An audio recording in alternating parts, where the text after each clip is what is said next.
নমস্কার। বিদ্যাসাগরের জন্মের 200 বছর পূর্তির এই পুণ্য লগ্নে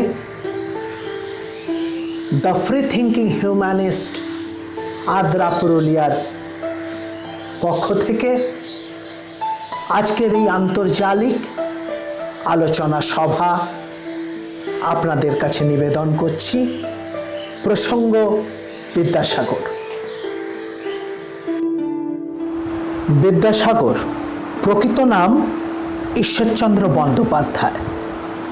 বাংলার নবজাগরণের এক পুরোধা ব্যক্তিত্ব, দেশের আপামর জনসাধারণের কাছে দয়ার সাগর নামে পরিচিত। আর্ত দরিদ্র পীড়িত কখনোই তার কাছ থেকে শূন্য হাতে ফিরে যেত না।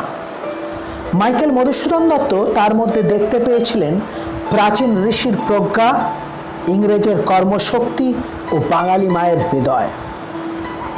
আমরা তাকে ঊনবিংশ শতকের একজন বিশিষ্ট বাঙালি শিক্ষাবিদ, সমাজ সংস্কারক ও গদ্যকার রূপেই জানি। বাংলা গদ্যের প্রথম সার্থক রূপকার তিনি। রবীন্দ্রনাথ ঠাকুরের কথায় তিনি হলেন বাংলা গদ্যের প্রথম শিল্পী। সংস্কৃত ভাষা ও সাহিত্যে অগাধ পাণ্ডিত্য আমাদের উপহার দিয়েছেন বহু জনপ্রিয় শিশু পাঠ্য, একাধিক পাঠ্যপুস্তক, সংস্কৃত ব্যাকরণ, সংস্কৃত, হিন্দি, ইংরাজি থেকে বাংলায় অনুবাদ সাহিত্য ও জ্ঞান বিজ্ঞান সংক্রান্ত বহু রচনা। তিনি প্রথম বাংলা লিপি সংস্কার করে তাকে যুক্তিবহ, ব্যবহারযোগ্য ও সকলের বোধ্য করে তোলেন। চিন্তন, মনন ও চেতনায় একজন আদর্শ যুগপুরুষ, যার দৃষ্টিশক্তি যুগ থেকে অনেক এগিয়ে। একজন সমাজ সংস্কারক, বিধবা বিবাহ, স্ত্রী শিক্ষা প্রচার, বহুবিবাহ ও বাল্যবিবাহের মতো সামাজিক কুপ্রথা দূরীকরণে তার অক্লান্ত সংগ্রাম আজও স্মরিত হয় যথোচিত শ্রদ্ধার সঙ্গে।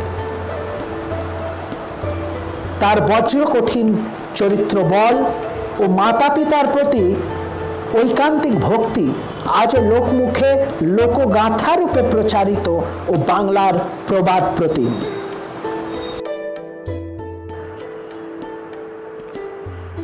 The free thinking humanist Adra পুরুলিয়ার নিবেদন আন্তর্জালিক আলোচনা সভা, প্রসঙ্গ বিদ্যাসাগর। এই আন্তর্জালিক আলোচনা সভার আজকের প্রথম বক্তা অধ্যাপক ডক্টর ছন্দম দেব, বিভাগীয় প্রধান, ইংরেজি, জেকে কলেজ, পুরুলিয়া।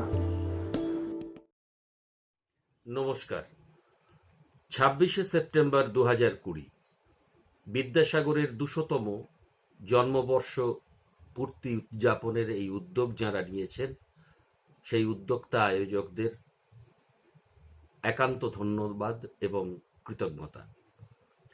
ভারতবর্ষ ও বঙ্গদেশে শিক্ষা ও সমাজ পরিবর্তনের একটি স্তম্ভ ছিলেন বিদ্যাসাগর। আজ 21 শতকের 2 দশক পেরিয়ে এই অতিমারী বিশ্বমারীর পরিবেশে বিদ্যাসাগরকে শ্রদ্ধা জ্ঞাপনের বিশেষ তাৎপর্য রয়েছে।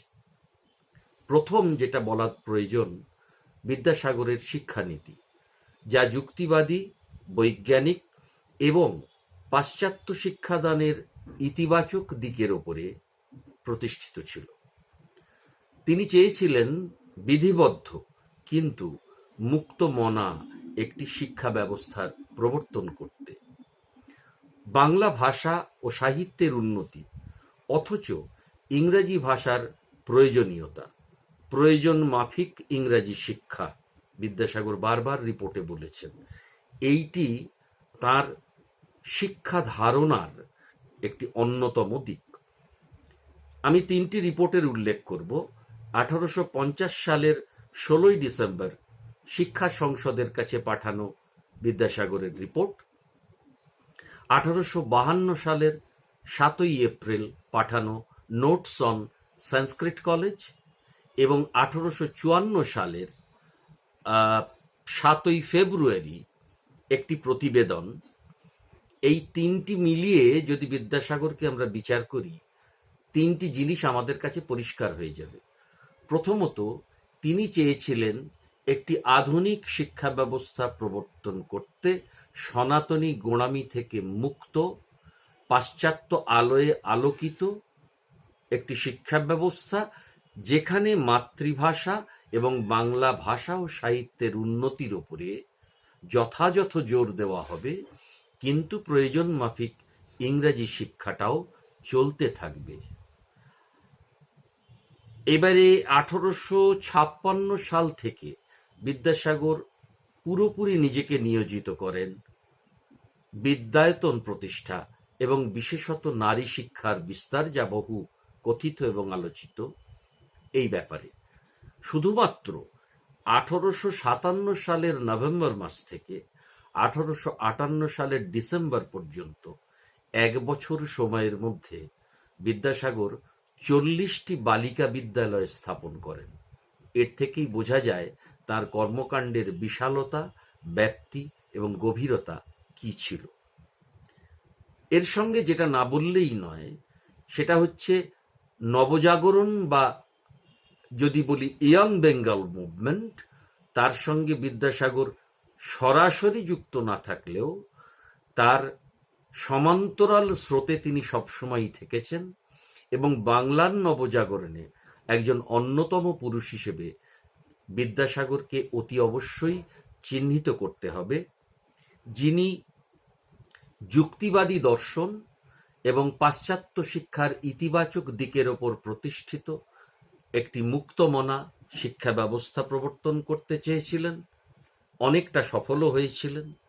দ্বিতীয়ত, সনাতনী সংস্কার থেকে মুক্ত, দেশ বিদেশের জ্ঞানের আলো যাতে প্রবেশ করতে পারে এই রকম একটি শিক্ষা ব্যবস্থার কথা বলেছেন। আর সর্বোপরি নারী শিক্ষার প্রসার, যা বহুল কথিত, তার জন্যে আজীবন প্রাণপাত করে গেছেন। যে কথাটি সর্বশেষে না বললেই নয়, বিদ্যাসাগর কিন্তু শুধুমাত্র ধারণা দিয়ে বা ধারণার প্রবর্তন করে কিংবা শুধুমাত্র বাণী দিয়ে ক্ষান্ত থাকেননি, হাতে কলমে করে দেখিয়েছেন এবং সমাজ সংস্কার এবং শিক্ষা প্রসারকে একই সূত্রে গ্রথিত করতে পেরেছিলেন। এটাই তার সবথেকে বড় সাফল্য, কারণ তিনি জানতেন শিক্ষা ছাড়া, বিশেষত নারী শিক্ষা ছাড়া, কোনো সমাজ সংস্কার, কোনো সমাজ উন্নয়ন সম্ভব নয়। আজকের দিনে এই মহান পুরুষকে আমাদের আন্তরিক শ্রদ্ধা ও প্রণাম।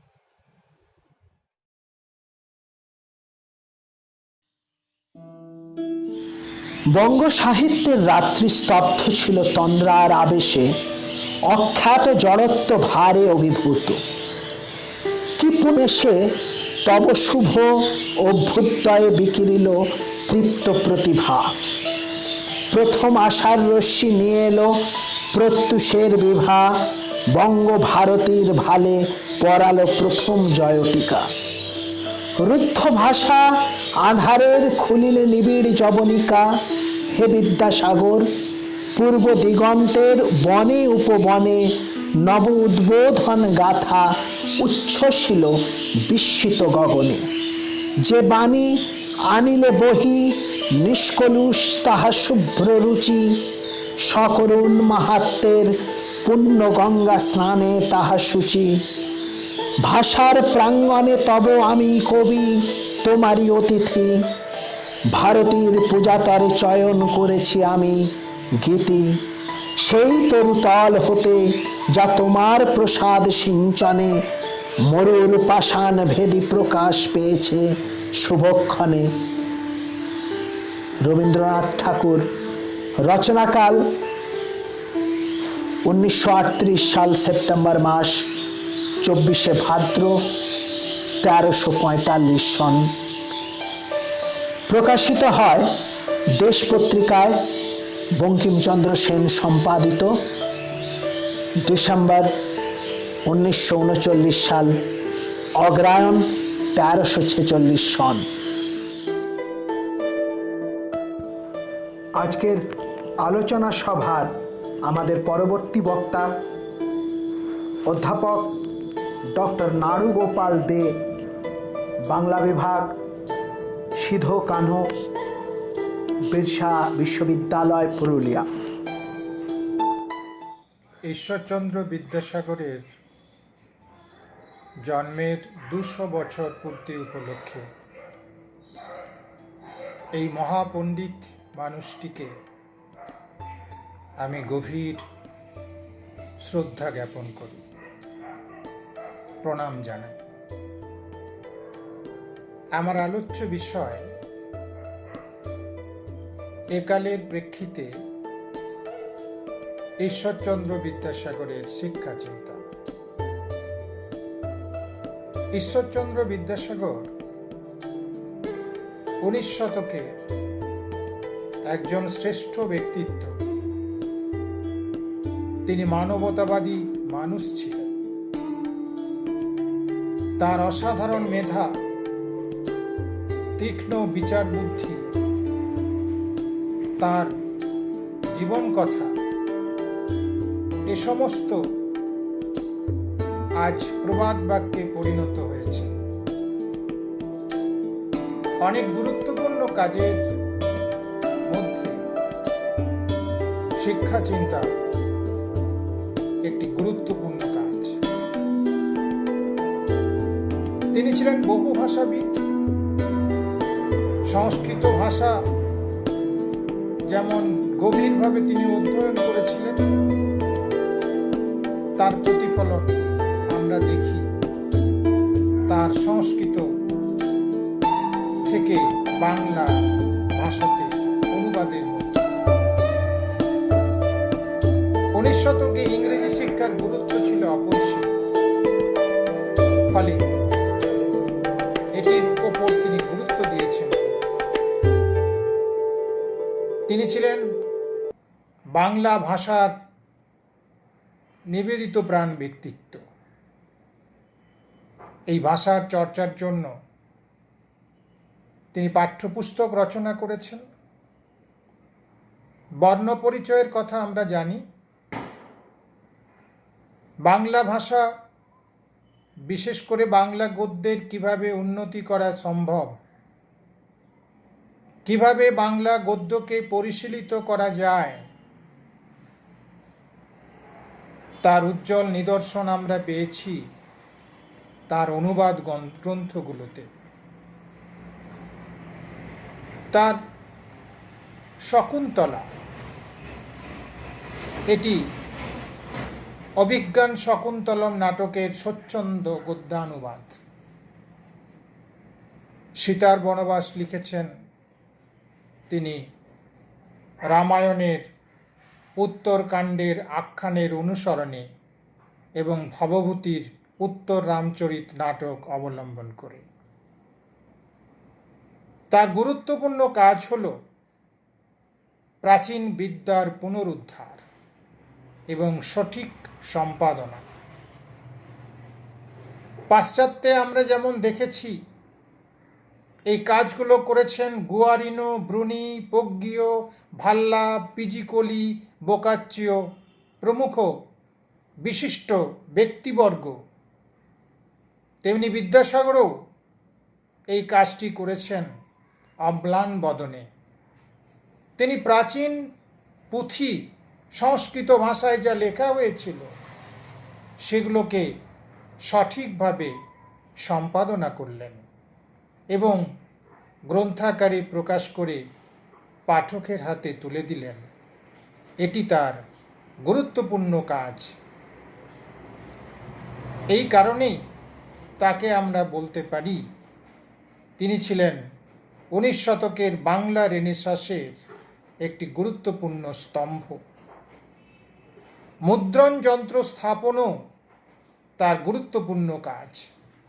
তিনি নিজে সংস্কৃত যন্ত্র স্থাপন করেছিলেন তার নিজের বইগুলো ছাপার জন্য। তিনি গুরুত্ব দিয়েছেন মাতৃভাষার উপর তিনি সংস্কৃত ভাষা চর্চার উপর গুরুত্ব দিয়েছেন, তিনি ইংরেজি ভাষার চর্চার উপর গুরুত্ব দিয়েছেন। শিক্ষা সংস্কারে তার এডুকেশনাল রিপোর্টগুলো খুব গুরুত্বপূর্ণ। শিক্ষণ বিদ্যালয়ে তার এডুকেশনাল রিপোর্টের সুপারিশগুলো যেগুলো করা হয়েছিল তার মধ্যে একটি অন্যতম। শিক্ষা সংস্কারে তিনি উল্লেখযোগ্য ভূমিকা গ্রহণ করেছিলেন। 1853 সালে বীরসিংহ গ্রামে অবৈতনিক ও আবাসিক বিদ্যালয় স্থাপন থেকে 1890 সাল পর্যন্ত 37 বছর ধরে তিনি একটি নর্মাল স্কুল সহ অন্তত 20টি মডেল স্কুল, 35টি বালিকা বিদ্যালয় ও একটি কলেজ স্থাপন করেছিলেন। তার উল্লেখযোগ্য কাজ অবশ্যই স্ত্রী শিক্ষার প্রসার। এই স্ত্রী শিক্ষা প্রসারের জন্য তিনি প্রচুর অর্থ ব্যয় করেছেন। এমনকি যখন ইংরেজ সরকার এই 35টি বালিকা বিদ্যালয়ের জন্য যে খরচ খরচা হচ্ছিল তার ব্যয়ভার নিতে অস্বীকার করে, তখন নিজের প্রচেষ্টায় নিজের সামর্থ্যে তিনি এই বালিকা বিদ্যালয়গুলোর ব্যয়ভার নিজের স্কন্ধে নিয়েছিলেন। এমনকি এর জন্য ইংরেজ সরকারের বিশেষ করে ইয়াং গার্ডন তার সঙ্গে বিরোধ হলো এবং এই বিরোধে তিনি 500 টাকা বেতনের চাকরি পর্যন্ত ছেড়ে দিয়েছিলেন। তিনি বরাবরই মানুষের পাশে দাঁড়িয়েছেন, মানুষের হয়ে কাজ করেছেন, মানুষকে সাহায্য করেছেন। ফলে 19 শতকের শিক্ষা সংস্কারে তার ভূমিকা খুবই গুরুত্বপূর্ণ শুধু নয়, এখনকার দিনেও সেই শিক্ষার পথ ধরেই এগোচ্ছে। যদিও সময়ের পরিবর্তনের সঙ্গে সঙ্গে অনেক কিছু আধুনিক হয়েছে, তবুও বিদ্যাসাগরের শিক্ষা ভাবনা বা শিক্ষা চিন্তার যে বাস্তবায়ন আমরা 19 শতকে লক্ষ্য করেছি, বর্তমান দিনেও তা ক্রমশ প্রবহমান। ধন্যবাদ, নমস্কার। এক যে ছিল বিদ্যাসাগর, ভীষণ বাজে লোক, বলতো কিনা বিধবাদের আবার বিয়ে হোক। এক যে ছিল বিদ্যাসাগর, দেখতে এলে বেলে, চাইতো কিনা লেখাপড়া শিখুক মেয়ে ছেলে। এক যে ছিল বিদ্যাসাগর, দেমাগ ধারি ধাত, সাহেব যদি জুতো দেখায় বদলা তৎক্ষণাৎ। এক যে ছিল বিদ্যাসাগর, বুদ্ধি শুদ্ধি কই, লিখেই চলে শিশু পাঠ্য বই। এক যে ছিল বিদ্যাসাগর, কপালে তার গেরো, ওষুধ দিয়ে বাঁচায় কিনা গরিব গুরবদেরও।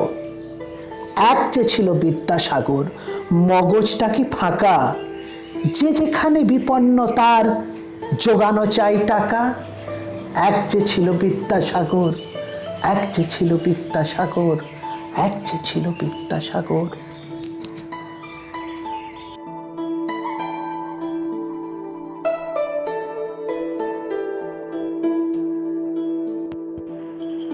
আজকের আলোচনা সভার পরবর্তী বক্তা অধ্যাপক ডক্টর প্রবীর সরকার, বিভাগীয় প্রধান, বাংলা বিভাগ, নিস্তারিণী কলেজ, পুরুলিয়া। নমস্কার। 200 জন্মবর্ষ পূর্ণ হলো বিদ্যাসাগরের। আমাদের বাঙালি মনীষীদের মধ্যে যাদের আমরা প্রাতঃস্মরণীয় বলি, বোধহয় সবার আগে বিদ্যাসাগরের নামই উল্লেখ করতে হবে। কেননা 19 শতকের নবজাগরণের দীক্ষা যারা একই সঙ্গে প্রাচ্য এবং পাশ্চাত্যের সমন্বয়ে গ্রহণ করেছিলেন, তাদের অগ্রগণ্য ছিলেন বিদ্যাসাগর। একজন ধুতি চাদর পরা বাঙালি ব্রাহ্মণ, কি আশ্চর্যভাবে পাশ্চাত্য শিক্ষায় এবং শিক্ষার প্রতি আগ্রহী ছিলেন তা তার সমস্ত জীবনব্যাপী কার্যকলাপের মধ্যে বারে বারে ফুটে উঠেছে। সামগ্রিকভাবে বিদ্যাসাগরের জীবন এবং তার কর্মের পরিধিকে যদি আমরা খুব ক্ষুদ্র পরিসরে বিন্যস্ত করতে চাই, তবে আমার মনে হয় তাকে 3টি স্তরে ভাগ করে নেওয়া ভালো। একদিকে তার শিক্ষা বিষয়ক সংস্কারগুলি, অপরদিকে তার সাহিত্য বিষয়ক সংস্কারগুলি এবং সর্বোপরি তার সমাজ বিষয়ক সংস্কারগুলি। অবশ্যই মনে রাখবো যে শিক্ষা, সাহিত্য, সমাজ কোনো পারস্পরিক বিচ্ছিন্ন বিষয় হতে পারে না। 3টির সঙ্গে অবশ্যই অঙ্গাঙ্গী সম্পর্ক রয়ে গেছে, কারণ শিক্ষা, সমাজ এবং সাহিত্য সকলেই তো মানুষের জন্য। বিদ্যাসাগর মূলত ছিলেন মানবপ্রেমিক, মানুষ ছিলেন। পাথরের দেবতাকে তিনি খুব বেশি প্রণাম করেছেন এমন শোনা যায় না। বিদ্যাসাগর ধার্মিক ছিলেন কি না এ নিয়ে তর্ক হয়। তবে বিদ্যাসাগর যে অবশ্যই প্রচলিত ধর্মবোধের দ্বারা তাড়িত বা চালিত ছিলেন না, এটা নিশ্চিত। আমি যদি শিক্ষার কথাই বলি, খুব সামান্যই যদি বলি বা একটু ভাবি, কেননা এই মুহূর্তে আমাদের জাতীয় শিক্ষানীতি প্রণীত হয়েছে এবং তা যথেষ্ট আলোড়ন এবং বিতর্ক সৃষ্টি করেছে। আমাদের মনে রাখতে হবে যে জাতীয় শিক্ষানীতি বা যাই বলি না কেন, এসবই কিন্তু পাশ্চাত্য থেকে আসা শিক্ষানীতি, এবং পাশ্চাত্য শিক্ষানীতিকে প্রথম বরণ করেছিলেন বিদ্যাসাগর। আজকে যে আমরা শিক্ষা প্রশাসনের কথা বলি, স্কুল কলেজের পরিচালন সমিতির কথা বলি, পরীক্ষা পদ্ধতির কথা বলি, মূল্যায়নের কথা বলি এবং বিদ্যায়তনে সমস্ত ছাত্রছাত্রীর সমানাধিকারের কথা বলি, এগুলি সমস্তই বিদ্যাসাগর আমাদেরকে দিয়ে গেছেন। এ কথাটা ভুললে চলবে না। সাহিত্যের ক্ষেত্রে একটি কথা অন্তত বলতেই হবে এই মুহূর্তে, না হলে বিদ্যাসাগরের প্রাসঙ্গিকতা আমাদের সেখান থেকে সরে আসতে হবে।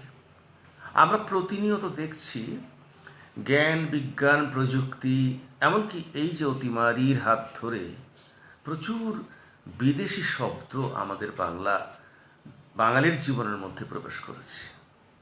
19 শতকে একটি পরিভাষা সৃষ্টি করবার প্রয়াস ছিল, এবং আমরা অনেকে জানি না যে টেলিস্কোপকে দূরবীক্ষণ যন্ত্র এটি প্রথম বিদ্যাসাগরই বলেছিলেন। অরবিট এর বাংলা তিনিই করেছিলেন কক্ষ, কিংবা মিল্কি ওয়েকে ছায়াপথ তিনিই বলেছিলেন। বিষুবরেখা বেশ চালু শব্দ আমাদের, এটি ইকুয়েটরের বাংলা অনুবাদ বা বাংলা প্রতিশব্দ বিদ্যাসাগরের তৈরি করা। তো এইরকম প্রতিশব্দ নির্মাণ করার কাজটিও বিদ্যাসাগর শুরু করেছিলেন। রবীন্দ্রনাথ পর্যন্ত চলেছে, সুনীতি কুমার পর্যন্ত চলেছে। পরবর্তীকালে বাংলা একাডেমি কিছু কাজ করলেও গত 20 বছরে পরিভাষার উল্লেখযোগ্য কোনো কাজ হয়েছে বলে অন্তত আমি জানি না। কিন্তু সব ছাড়িয়ে যে বিদ্যাসাগর আমাদের কাছে প্রাতঃস্মরণীয়, তিনি সমাজ সংস্কারক বিদ্যাসাগর। এই সমাজ সংস্কারের মূল কেন্দ্রটি অবশ্যই বিধবা বিবাহ প্রচলন, কিন্তু ভুললে চলবে না যে 3টি কাজ একসঙ্গে জড়িয়ে ছিল। তার একটি হচ্ছে বিধবা বিবাহ প্রচলন, তার পাশেই ছিল বহু বিবাহ রোধ এবং বাল্য বিবাহ রোধ। একটু আমাদের যারা শ্রোতা তাদের মনে করতে বলি, আজও বাল্য বিবাহ রোধ করা যায়নি। আজও বহু বিবাহ আইনে খানিকটা রুদ্ধ হলেও সর্বক্ষেত্রে রুদ্ধ নয়। এটা মানসিকতার বিষয়, ঠিক আইনের বিষয় নয়। একইভাবে বিধবা বিবাহ প্রচলন আইনসিদ্ধ হয়েছে। 1856 খ্রিস্টাব্দে প্রথম বিধবা বিবাহ হয়েছে, এবং কলকাতার বিশিষ্ট জনেরা বিধবা বিবাহে এগিয়ে এসেছিলেন। অনেকেরই হয়তো মনে নেই যে রবীন্দ্রনাথ তার একমাত্র পুত্র রথীন্দ্রনাথের বিয়ে দিয়েছিলেন বিধবার সঙ্গে। তৎসত্ত্বেও যদি নিজের বুকে হাত রেখে বলি, বিধবা বিবাহ কি আমাদের সমাজে খুব সুলভ? এখান থেকেই প্রশ্ন আসবে যে বিদ্যাসাগর কেন এখনো প্রাসঙ্গিক। যে কাজগুলো তিনি শুরু করেছিলেন সে কাজ আমরা শেষ করতে পারিনি, সে কাজ এখনো আমাদের সবার শুভ বুদ্ধির অপেক্ষায় রয়েছে। অথচ আমরা সেই কাজে ব্রতী না হয়ে তার মূর্তি ভাঙায় বেশি উৎসাহী হই। 70-এর দশকে অতি বামপন্থীরা কলেজ স্ট্রিটে তার মূর্তি ভেঙেছিলেন। আবার সম্প্রতিকালেও সেই দুষ্কর্মের সঙ্গে আমরা পরিচিত হলাম। মূর্তি ভেঙে কি বিদ্যাসাগরের চেতনাকে ভাঙা যাবে? কখনোই তা নয়। তবু মাঝে মাঝে একটা প্রশ্ন হয় মনের মধ্যে, কেন তার মূর্তি ভাঙা হয়? উত্তরটা রবীন্দ্রনাথ দিয়েছেন একটু অন্যভাবে। রবীন্দ্রনাথ তার মূর্তি ভাঙা দেখেননি, বরং বিদ্যাসাগর স্মৃতি মন্দির উদ্বোধন করেছিলেন মেদিনীপুরে গিয়ে। তখন স্বীকার করেছিলেন যে সাহিত্যের ক্ষেত্রে যদি আমার কৃতিত্ব কেউ স্বীকার করে থাকেন, তবে আমি যেন মনে রাখি তা বিদ্যাসাগরের কৃতিত্ব। এভাবেই নিজের সমস্ত কর্মের সাফল্যের মালাটি তিনি বিদ্যাসাগরের গলায় তুলে ধরেছিলেন। বিদ্যাসাগর মূল্যায়ন 19 শতক থেকে আরম্ভ হয়েছে এবং বিদ্যাসাগরকে অপদস্থ করার চেষ্টাও সেই সময় থেকেই হয়েছিল। একদিকে মাইকেল হেমচন্দ্র, তারা বিদ্যাসাগরের বরণের সুর বেঁধে দিয়েছিলেন। অপরদিকে ঈশ্বরচন্দ্র গুপ্ত, রাধাকান্ত দেব, এমনকি শুনলে একটু অবাক লাগবে বঙ্কিমচন্দ্রও বিদ্যাসাগরকে সমর্থন করেননি। তবুও বিদ্যাসাগরই আছেন। তিনি এগিয়ে গেছেন তার নিজের তেজ এবং জেদের ভর করে। বহু মানুষই বিদ্যাসাগর সম্পর্কে বহু কথা বলেছেন। আমার নিজের বিচারে অবশ্যই রবীন্দ্রনাথের মূল্যায়ন সবচেয়ে প্রাসঙ্গিক, সবচেয়ে গুরুত্বপূর্ণ বলে মনে হয়। একাধিক প্রবন্ধের মধ্যে রবীন্দ্রনাথ কয়েকটি কথা লিখেছেন, আমি সেই কথাগুলি একটু উদ্ধৃত করি। দয়া নহে, বিদ্যা নহে, ঈশ্বরচন্দ্র বিদ্যাসাগরের চরিত্রে তাহার প্রধান গৌরব অজেয় পৌরুষ, অক্ষয় মনুষ্যত্ব। আমি মনুষ্যত্ব কথাটির দিকে জোর দিতে চাইছি। কিংবা তিনি যে বাঙালি বড়লোক ছিলেন তাহা নহে, তিনি যে রীতিমতো হিন্দু ছিলেন তাহাও নহে, তিনি তা অপেক্ষাও বেশি বড় ছিলেন। তিনি যথার্থ মানুষ ছিলেন। বিশ্বকর্মা যেখানে 4 কোটি বাঙালি নির্মাণ করিতেছিলেন, সেখানে হঠাৎ 2-1 মানুষ গড়িয়া তোলেন কেন বলা কঠিন। আমরা জানি কেন গড়ে তোলেন। আমাদের সমাজের আবর্জনা সাফ করবার জন্যই বিদ্যাসাগরেরা আসেন। তিনি জানতেন বিদ্যার মধ্যে পূর্ব পশ্চিমের দিক বিরোধ নেই, প্রাচ্য পাশ্চাত্যের মিলনের সাধনা, যেটা রবীন্দ্রনাথ বলতেন, এসো হয়ে আর্য, এসো অনার্য, হিন্দু মুসলমান, পশ্চিম আজি খুলিয়াছে দ্বার। এ কথাগুলো রবীন্দ্রনাথের, সম্ভবত বিদ্যাসাগরেরই উত্তরাধিকার এগুলো। আরেকটি কথা, আচারের যে হৃদয়হীন প্রাণহীন পাথর দেশের চিত্তকে পিষে মেরেছে, রক্তপাত করেছে, নারীকে পীড়া দিয়েছে, সে পাথরকে দেবতা বলে মানেননি বিদ্যাসাগর। সত্যি, পাথরকে দেবতা বলে মানেননি, মানুষকে দেবতা বলে মেনেছেন। আচারের তুচ্ছ মরুবালু রাশি, যেখানে বিচারের স্রোতপথ ফেলে নাই গ্রাসী, সেই স্বর্গে ভারতবর্ষকে উন্নীত করার সাধনা করে গিয়েছেন বিদ্যাসাগর।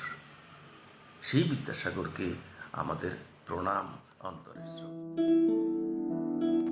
আজকের এই আলোচনা সভায় বক্তব্য রাখলেন ডক্টর ছন্দন দেব, ডক্টর নারুগোপাল দে ও ডক্টর প্রবীর সরকার। ধন্যবাদ বক্তাদের।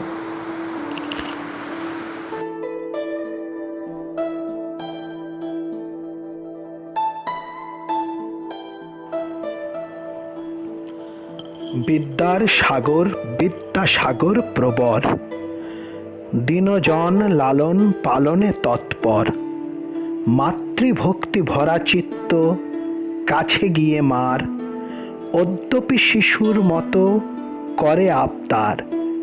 বিধবা বিবাহ বিধি যুক্তির বিচার, খণ্ডাতে পারেনি কেহ শাস্ত্র মত তার।